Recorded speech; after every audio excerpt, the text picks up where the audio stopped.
예, 평양에서 열리는 3차 남북 정상회담은 이전의 두 번의 회담과는 다르게 2박 3일에 걸쳐서 진행이 됩니다. 그만큼 지켜볼 일이 많을 텐데요. 이희정 기자와 하나하나 짚어보겠습니다. 자, 이 기자, 이번에도 두 정상이 처음 만나는 장면부터 전 세계로 생중계하기로 했습니다. 자, 김정은 위원장이 공항으로 직접 마중을 나오게 되겠죠? 네, 문재인 대통령은 모레 이 서해 직항로를 통해서 약 1시간 정도면 이 평양 순안공항에 도착할 걸로 보입니다.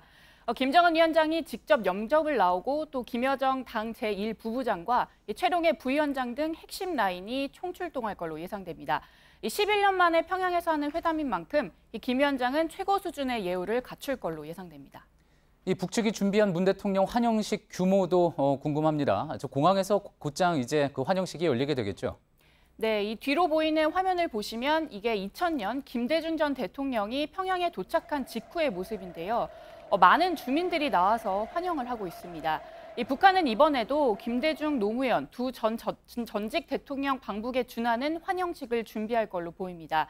육해 공군 사열대 의장은 물론 문 대통령이 이동하는 길목에 이 평양 시민들이 나와서 환영하는 이른바 연도 환영이 있을 가능성이 거론됩니다. 예, 구체적인 일정에 대해서는 이제 내일 공개하겠다 청와대가 밝히기도 했는데 회담 장소가 어디가 될지 일단 관심이지 않습니까? 백화원 영빈관도 이제 거론이 되고 있지만 김 위원장의 집무실이 있는 노동당 본부 청사 회의실 될 수 있다고 하죠.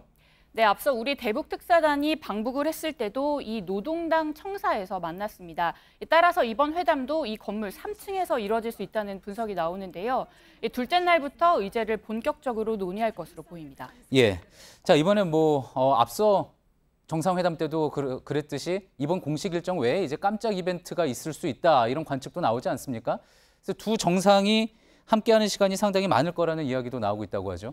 네, 맞습니다. 이 앞서 두 번의 회담은 당일치기, 그러니까 당일 하루 동안만 진행이 됐기 때문에 빨리 끝났지만 이번에는 2박 3일이라서 비교적 시간적 여유가 있는 게 사실입니다.